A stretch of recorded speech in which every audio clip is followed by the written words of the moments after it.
Welcome to The Story Talks Back.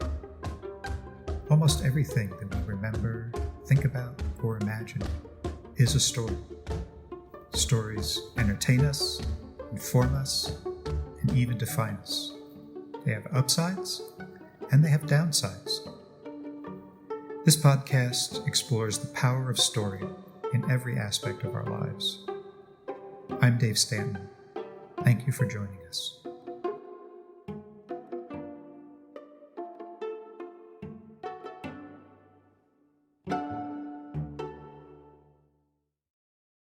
Dani Shapiro is the author of 11 books and is the host and creator of the hit podcast Family Secrets. Her most recent novel, Signal Fires, was named a Best Book of 2022 by Time Magazine, Washington Post, Amazon, and others, and is a national bestseller. The paperback edition of Signal Fires will publish in October, and Dani is currently working on a television adaptation of the book. She's also the author of a series of moving, insightful memoirs, most recently Inheritance, which became an instant New York Times bestseller and was named a Best Book of 2019 by Vanity Fair, Wired, and others. Both Signal Fires and Inheritance were winners of the National Jewish Book Award. Dani's book on the process and craft of writing, Still Writing, has just been reissued on the occasion of its 10th anniversary. Hey, thank you so much for joining me again on The Story Talks Back. I really appreciate it. Oh, it's great to be with you, Dave. Yeah. I wanted to talk, we had talked before about storytelling and storytellers in your past. And so we sort of talked about, Mrs. Kushner and certain things that were very much historical or, tied to your own biography. But were there certain fiction writers or certain novels, certain stories in that sense that were really kind of crucial to you as you were developing and, emerging as a storyteller yourself? That's a great question. I mean, the first book that comes to mind was from, I don't know, childhood or middle school, which was Judy Blume's Are You There, God? It's Me, Margaret. I actually had the opportunity to meet her a couple years ago. She introduced me at a reading at a bookstore that she owns, and it was really like meeting a rock star, like my rock star. Wow. And I think with that book, it was because, as it was true for generations and generations, mostly of girls and young women, the feeling of being seen and known and understood, that Margaret had an inner life that I recognized. And I think, I don't know that I had a conscious awareness that story can do that, but certainly it was acting upon me. The story was doing that. Storytelling was giving me that feeling of being less alone in the world. And I think that may have planted a seed, but and in terms of once I was developing as a writer and was conscious of developing as a writer, there were a number of fiction writers whose work I gravitated to. Virginia Woolf I've gravitated toward her work and reread her just about every year. Grace Paley was my teacher at Sarah Lawrence, and she's such an extraordinary short story writer. And her stories were these little jewels. You could just see what could be done in such economical language.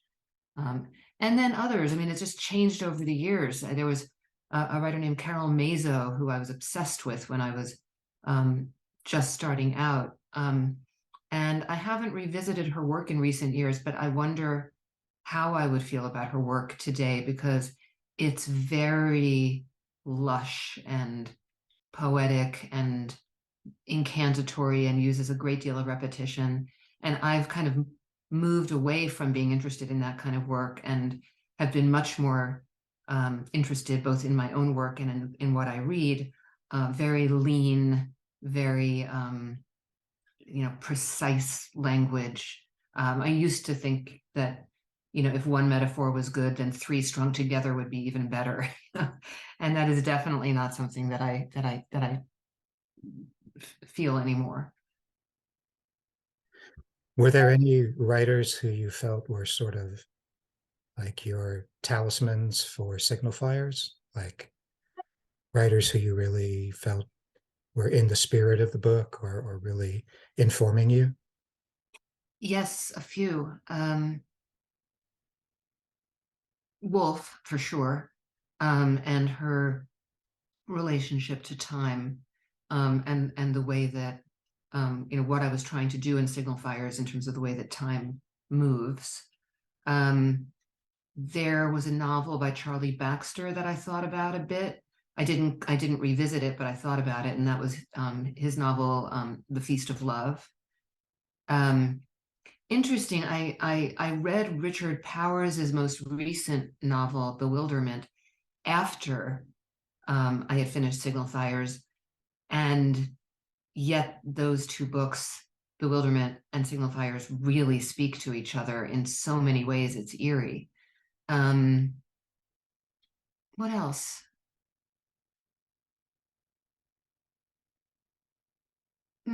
Perhaps a little bit. There was a book by Joan Silber that came out decades ago called Ideas of Heaven, A Ring of Stories, that I actually do want to reread, that really plays with the idea of what lasts over time and what connects different time periods to each other. But I started Signifiers 15 years ago, and I returned to it in the early days of the pandemic. So I think when I started it, I had different thoughts and influences. I was very committed to telling the story backward. Structurally, I was writing it chronologically backward in time, and I was very committed to that idea, and it was a completely flawed idea. But at the time, I was thinking about Martin Amos's Time's Arrow. There was, I think, one book by Charlie Baxter that moved backwards in time. It's funny, I was actually at a speaking at a luncheon just the other day in Phoenix, Arizona, with a few other writers, and I was telling the story of trying to write Signifiers backward in time and how impossible and flawed that is. And Rebecca Mackay was there, and Rebecca said, "Oh, one of my early books does that." So I'm actually very curious to read that book and see how that worked. For me, what happened was I ran out of runway. There's a character, is my favorite character in the book, this boy named Waldo, and when he's born on New Year's Eve of 1999, if I kept on moving backward in time, then there would be no more Waldo unless I was getting completely metaphysical. And that was the moment that I realized that I had no idea what I was doing, that I'd written these two really, I knew they were good. I knew it was some of the best writing I'd ever done.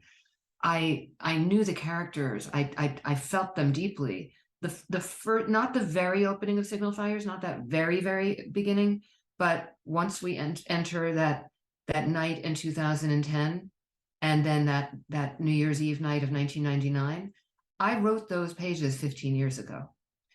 So when I returned, and I never thought I would return. I mean, there were so many reasons that this book would never have existed, if not for really some of the life that I lived in the decade, between my discovery about my father, the realization that the deep understanding of the ways in which our lives are so interdependent and connected, and sometimes we don't know why. We don't know why someone seems so familiar to us, or why a perfect stranger can seem like someone that we have a profound connection with. these were things that I thought a great deal about in the ensuing years, from the time I started the book until I picked it up again. My husband had cancer. I learned a great deal about what it is to be, moving along in, what Joan Didion describes as, sort of the ordinary instant, and then wake up one day and have your life upended. And then finally the pandemic, which did that for everyone, for all of us. Um, and had all of those things not happened, I don't think I would have found my way back. And when I did find my way back, it was like those years had been my training ground for writing the rest of the book. And I mean, for example, when I returned to it, I knew that I needed to write the very beginning. I needed to know what happened at that magic tree. I needed to know why it haunted this whole neighborhood. I knew that something had happened there, but I didn't know exactly what. And so when I sat down to start writing again, the only thing I knew was that I wanted the first word of the book to be "and." That's all I knew. That was the first word of the novel. And I also could explain why. I knew that I wanted it to feel like everything is already happening. Everything has already been happening, and will always be happening.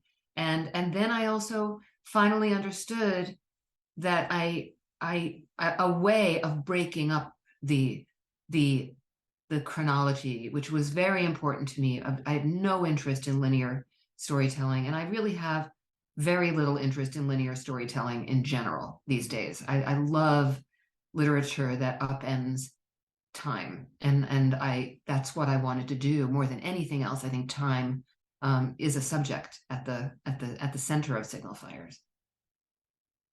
It's funny because it seems like the novel itself is somehow like your characters, because all of your characters are so shaped by random incidents and, you know, things that are uncontrolled. And the book itself was kind of created in the same way the characters were, that there's such an emphasis on the book in the book on how things could be so different so easily.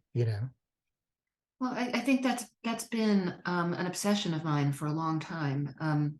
When I teach, I very often read my students this poem by Wisława Szymborska called "Could Have," and it begins, "It could have happened. It might have happened. It happened, but not to you. You were saved because you were the first. You were saved because you were the last." I can't recite the whole poem by heart, but it's about, and I often use it as a writing prompt and have my students write, something that could have happened but didn't, because that's so resonant and so human, and we all have those feelings. I mean, Maggie O'Farrell wrote this brilliant memoir that I actually reviewed for the Times called "I Am, I Am, I Am," and the subtitle of it is, I think I'm getting this right, it's 17 Brushes with Death. And the entire structure of the book are these, I mean, that's quite a lot of brushes with death for a not very old person, or even for a very old person, that's a lot. I mean, it's more lives than a cat gets. But it was one of the things I loved so much about that book, and so much about the Wisława Szymborska poem, is that we all walk through the world with that always being the case. So that for me, returning to the novel, already having set these characters in motion 15 years before, and then, I mean, I was literally cleaning out my office closet. I mean, the door, we're on Zoom, so you can see it right behind me, that closet, at some point, just in desperation during the pandemic, because I was, bored and tired of baking, or whatever, and there was this pile of manuscript pages sitting in there, and it was just, and I it's something, some little voice in my head just said, sit down and reread this. It hadn't been haunting me. I just thought it was the one that got away, and I sat down and I reread it, and I knew. And also what I knew was, oh, I've written about 100 pages of this book, really about half the book. And the first chunk of it takes place on one night in 2010, and the next chunk of it takes place on one night in New Year's Eve 1999, so essentially the year 2000. And now we're in 2020. And that was a thought that sort of exploded my head open, was now we're in 2020. And who would these characters have become? Where would they be? What would have happened to them? What would have befallen them? And the idea that I could give myself and the reader glimpses. I had no interest in writing about 2020 per se, or, the pandemic. I did not want to write a pandemic novel. But the idea that the window shade could go up and we could have a glimpse of this boy, Waldo, who we met when he was 11 and who we saw being born, that we could then see him as, well, he'd be a college student, he'd be 21. He probably would have had to come home from wherever he was in school. Oh no, that would mean he'd be with his dad. He and his dad don't get along. Where would this character, Theo Wilf, who after going through a lot becomes a chef with this sort of improbable celebrity and this restaurant that that people are clamoring to get into, and he is very shy and very awkward, and food is love for him, and he doesn't, he lives alone. He's really kind of a loner, and the people he feeds are his world. What would Theo be doing in Brooklyn right at the beginning of the first wave of COVID as it was hitting the city? What would he be doing? And so that just lit me on fire, and it was like they had all been just sort of sleeping, or as a friend of mine put it, they had all been in a coma for 15 years, and they they sprang back to life for me. Just sort of stepping back a little, I'm just wondering, having written memoir for so long, how did your approach to storytelling when you got back to fiction changed, and how had the two sort of informed each other? It was very freeing. It's such a different form of storytelling, because writing fiction, the imagination, the imagination is leading the way. And when one is writing memoir, memory is leading the way. And so those two states of consciousness are very entwined. We don't have imagination that doesn't have memory in it. We don't have memory that doesn't have imagination in it. But the feeling in writing memoir of, well, what happened, so why tell the story? What's the discovery? What's interesting about sitting down and writing down what happened?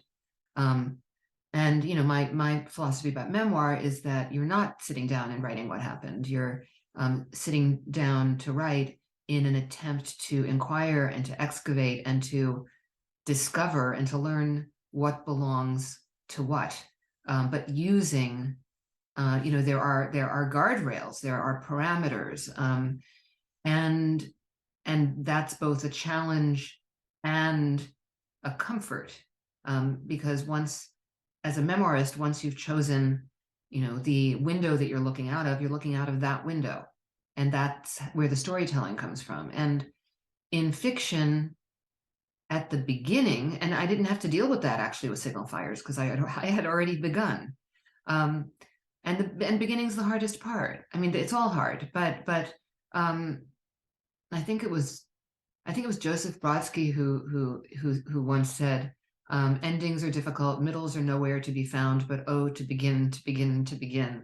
I mean, beginnings are, because there are no parameters, and it's all up for grabs, and that is exhilarating and paralyzing, depending on the moment, because once, as a novelist, once you embark, you're narrowing the world, you're making the world that then becomes the guardrails. And how do you choose what that world is going to be. So it was a really different experience with signifiers. I will never have another experience like it because I don't have any other manuscripts in my closet. But to already have had it felt like I was being propelled, and that it's sort of the wind was at my back, and I already had, these characters who were in motion, who had destinies that I now needed to fulfill for them, that already really were, in a sense, mapped out. But it's interesting that these characters were from the pre-discovery you. They were from the you as you understood life before you found out everything else, right? Right. And one of the very, very surreal aspects of that is that, I mean, someone reading Signifiers who doesn't know this would be inclined to think that I created the character of Beowulf, having made the discovery about my dad and my biological father. But I created the character of Beowulf years before I knew that I had a different biological father than the one that I thought I did all my life, because they are remarkably similar. And even when I returned to the original pages and I continued working on the book, never once did I think about that.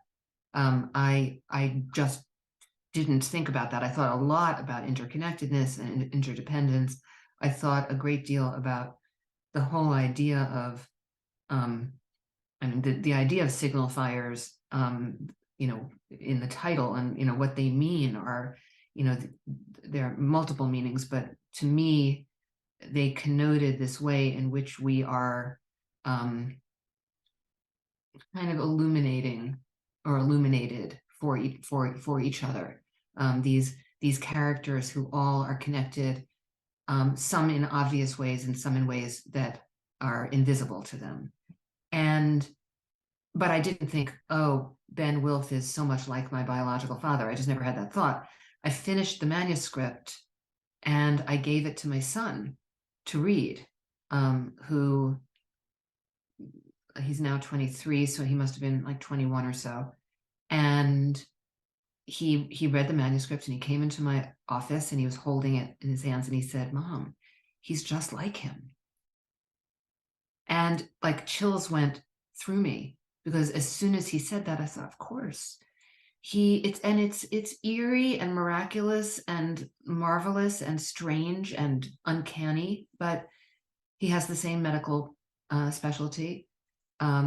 He looks like him.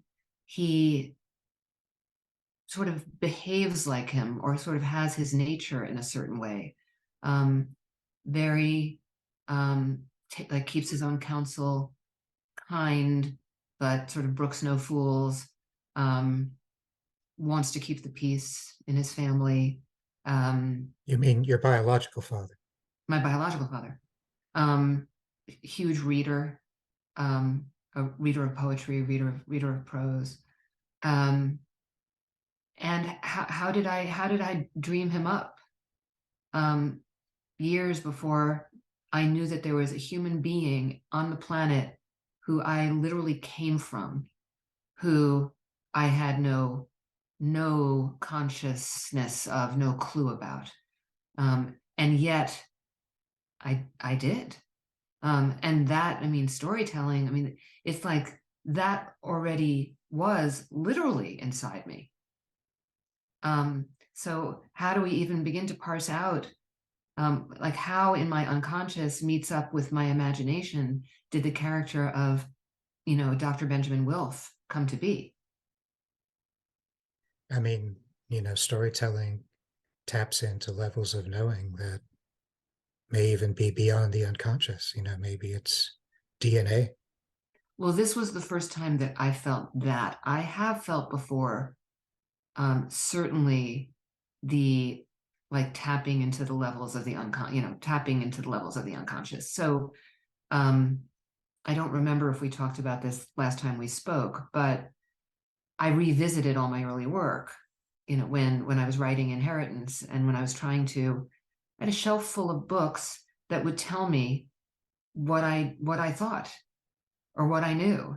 So I didn't have to deal with really the way that memory is faulty or the way that retrospect changes and skews our thinking. It was there between pages and pages of book after book after book. And so when I went back and I read my very early work, my first novel, um, some of my memoirs, it took my breath away because I did know. And there's this phrase in Inheritance, the unthought known, and my books were filled with the unthought known. Um, what we know, in our bones, in our deepest recesses of ourselves, but we can't allow ourselves to think because thinking it would be too dangerous. I mean, that's what instinct is. That's what premonition is. That maybe that's what deja vu is. But I really was clear on this idea that we write from this place of not knowing, and the unconscious has its own coherence. I mean, I've known that for a long time, but this was a different level of this, that maybe, yes, I mean, it was DNA. Because what other information did I have? I mean, I had no information. And it's interesting that, again, there's a secret at the center of the novel, and you talk about things that are too dangerous to discuss, right? And there is this sort of cancer almost that's, eating away at some of the characters. And again, it feels like, it's it's different, but in a way it's some of the same themes, right?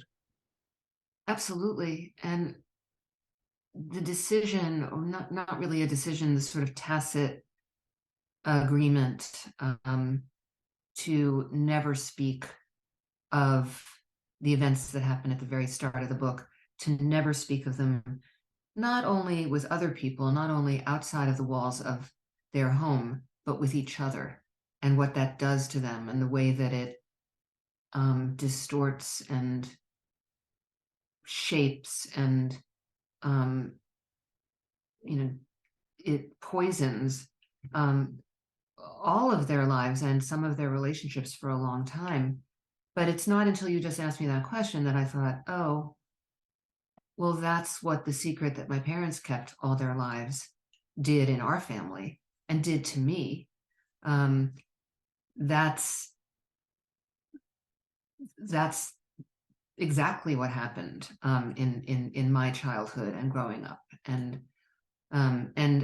I have been very interested in what secrets do to us always. I didn't really know why. I could have told you that my parents had secrets, but couldn't have entertained that I was the secret. Um, and and I think that the liberation that I ended up experiencing as a result of knowing something so huge that I hadn't known, um, is also, I think, in large part what allowed me to go back to signifiers. I had it's like I had the chops for it. I had I knew I had it. In fact, I was in the middle of writing a screenplay, an adaptation of Sue Miller's novel Monogamy, um, for this wonderful producer, and I was working on it, and it was due, and my deadline was there, and I called her and I said, I hate to tell you this, but I have to push pause on this right now. I can't finish this script right now because I feel like I'm holding I'm holding like lightning in my hands, and it's gotten away from me once, and if I don't respect that, it's going to get away from me again. It felt like now, go, go. That's what it felt like. And then I finished it, and the next day I went back to the script.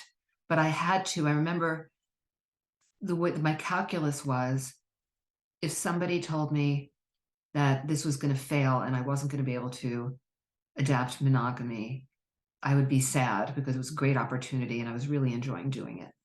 But if somebody told me that I was not going to be able to finish this book, I would have been devastated. I mean, it was just, I think creative people who do more than one thing at a time have to think and prioritize what's the thing. I mean, if we're able to, like, what must I do? Because it's all so hard to begin with. You know, it ought to be the thing that it feels would be utterly devastating if we couldn't do it. I wanted to talk to you about the narrator in Signal Fires and how much of a character I feel the narrator is. And in some places, you even see the narrator rooting for a certain outcome. You know, like there's one part where the narrator says, "Oh, please let him be right," or something like that. And it was really interesting to see how the narrator and the narrative voice became so much more important than just the objective, observer. Did you have a sense of the narrator as being a character when you were writing? I did. I did. And when I returned to the book, and I did from the very beginning. But when I returned to it and I started the opening, I don't think of it as a prologue, but it's a very short chapter, maybe 5 pages, that sets everything in motion. And the word "and" that begins it. I knew I had to create this narrator who could move us through time, who could offer commentary, who I felt as being really having a beneficence. It's like some combination of me and God. I mean, Interesting. I had so much compassion for these characters, but I also felt that I wasn't controlling them. So, there's one character in particular that some readers find difficult, Shankman, and every single time Shankman would do something or think something or behave in a certain way where he was just so wrongheaded, what would go through my mind as the writer slash omniscient narrator with a point of view, or narrator as character, was I would think, oh, Shankman, could you just get out of your own way? Meanwhile, it's such a strange thing, right? Because as the novelist, ostensibly it's in your control. But I was rooting for him, because he had self-knowledge. It's just that what was sort of his demons, his shadow, his difficulties were greater than the knowledge could address, and then that formed his whole worldview. But yeah, I mean, what I set out to do, and I had already written. I mean, in the pages that I started 15 years ago, I had written a scene in which I need, as the novelist, I needed to enter the consciousness of a character with Alzheimer's. I needed to enter the consciousness of a newborn baby. And because I was moving around from character to character, it's like each one of them would kind of have their turn.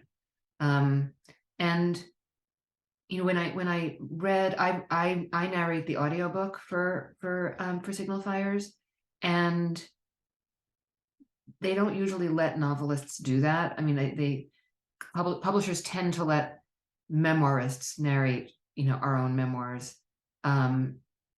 because really, if we can, we should, I think. But it's rare for a novelist to, and there are great actors out there who can do great jobs, but I really wanted to, and they allowed me to do it. And I had such a creatively wonderful time narrating the audiobook because I felt like I became the narrator. I was narrating the narrator, and there was a bit of performance to it as well. Not performance like acting it out, because I'm not a fan of that in audiobooks, but a kind of different inflection for each one of the characters, different rhythm, different cadence, different way of speaking, because they all do have different ways of speaking. So it was this really pleasurable experience, which narrating audiobooks isn't always, especially painful memoir material. One thing that kept coming back to me was our town, like Yes. the stage manager, and him being a presence on the stage, and he has this kind of benevolent but also almost kind of clinical view of the people, and particularly with the scenes of the stars. There's that scene in the cemetery where the people from the town who are dead are all looking at the stars. It just kept hitting me again. Did you ever think about that? I did. I probably not until I was finished. Um, but and it was pointed out to me. I mean, it's been pointed out a couple of times. And that's a play I love so much. Um, but I think that clinical quality. I mean, I was joking, obviously, when I said combination of me and God, but in the way that I was raised to come to understand, the God of my childhood, let's say, is, um, well, I created you, but you have agency now. Um, all you human beings, and I felt a bit like that, like I've created you, and I've set you in motion, and now you're going to. And it's almost like I had an aerial view, um, and it's interesting to me. I mean, I'm writing the TV pilot now for Signal Fires, and I'm I'm really loving the process because there's so much visually in terms of that kind of storytelling to do Mm-hmm. with this neighborhood, and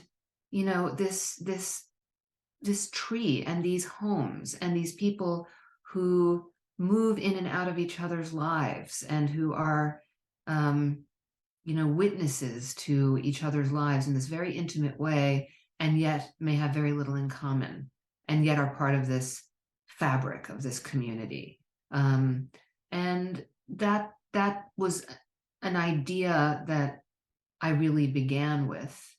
I mean, I live in the country, but I grew up in the suburbs, and um, I mean, here I don't even know all my neighbors, and never see them. I mean, maybe we pass each other in our cars, but I live on 10 acres in rural Connecticut. Nobody's knocking on my door. Or I'm not overhearing anything or seeing anything. But in a neighborhood where the houses are closer together, there's just so much, and there's turnover, and there's new families moving in, and then older families moving out, or some people deciding to stay after their kids are grown, and just all of these different layers in time, that I really wanted to explore, um, and and and saw them with a kind of um, compassion. I was going to say dispassion, but that's not true at all. I mean, I love them all, um, and in some cases, when hard things happen to them, I felt like I was learning that as they were learning that. I didn't have it mapped out. One thing I did know, though, toward the end, as I was holding the lightning bolt and getting there, was one day I thought, oh, I know where I want to end it. And I know in what time period I want to end it. And I know the feeling of people who are at the very beginning of their lives, and the beauty of that and the heartbreak of that, and having that bump up against, or having known them as they've sort of been through the paces in their lives. And that's something I think in that decade plus of learning all sorts of things that I learned, I was also learning how to write that way. I was learning how to structure. I mean, my memoir Hourglass is structured almost like um, a mobile. It's like it's very, very delicate, and it doesn't have a plot. I mean, Signal Fires has a plot, but Hourglass has really no plot. It begins and ends in the same place, but it travels everywhere between those two bookends, and I learned a huge amount writing that book about storytelling, and rhythm and pattern, um, that I think really informed writing Signal Fires as well. I want to talk to you about Waldo because it seems to me like he is the keeper of the story. When he's walking around with his iPad, you know, it feels like it's almost a book, like the way you would walk around with a book about the stars. And somehow he feels to me like the storyteller, although he's never really portrayed that way. Did you ever think of him that way? I don't know how much I should say about this, but let's just say I definitely think of him that way in the pilot. Ah, okay. So it's so interesting that you picked up on that. He's like the wee sage, and he's also the one who I think offers a sense of connection to the people whose lives he directly touches, because of what he understands, um, about the cosmos and the world, and in his own um, way of moving through life, he senses things at a deeper level than the adults around him. And so he has a kind of, I love what you just said about the iPad being like a book, because there's a little bit of the prophet in Waldo, and also in his being so misunderstood by his peers, by his dad, even to some degree by his mom. He has this kind of uh, way of connecting with the world on a deeper level, because that's the only connection, for a time, that's the only connection that's offered to him. But also, I think that when I arrived at the structure, once I finally understood it, I think it would have been very difficult to read about Waldo's experience at age 11 for an entire book if if we didn't end up having these little windows into the future of knowing that it's all going to turn out okay for Waldo. I think those little glimpses that we have, and we even have glimpses of him well into his adult life, just moments, um, allows us to tolerate how hard it is for him to be him. And it also feels to me like such a human thing. I mean, wouldn't we all, I mean, haven't we all had moments of just wishing that just for a moment we could have a crystal ball? Can I just see that this is going to be okay? Um, and of course, we never get to have that. Plus, if we did, we might learn a completely different story. But in the case of the structure, it allows the reader to experience the fullness of this boy's life in a very distilled way. Just wrapping up, I wondered, is there anything about storytelling that being where you are right now, you want to explore? Is there any kind of challenge that you're kind of hungry for? It's a great question. I always have this period of time between books where I'm kind of open, where I feel very porous to whatever's next. Um, and actually, after I finished Inheritance, I really felt like, my God, I cannot imagine what's next. I feel like I've come to the end of a body of work. I've come to the end of a search that I didn't even know I was on.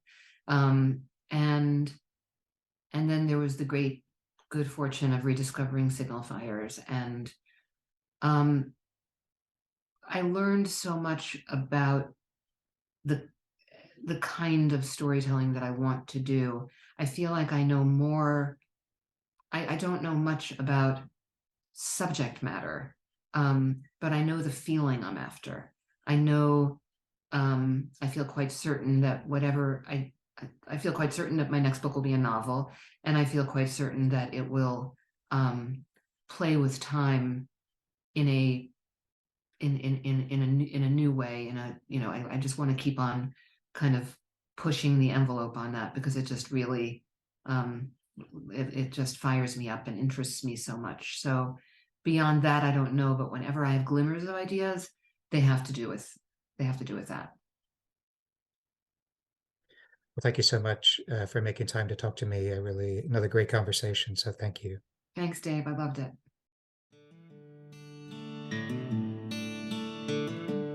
The Story Talks Back is produced and hosted by Dave Stanton. The music you're hearing now was written and performed by Christopher Daydream. The theme music at the beginning of our show is an excerpt from Play by Merlin Twelfhoven, performed by Kronos Quartet as part of their 50 for the Future series. Please subscribe to The Story Talks Back on Podbean and check us out on Instagram. See you next time.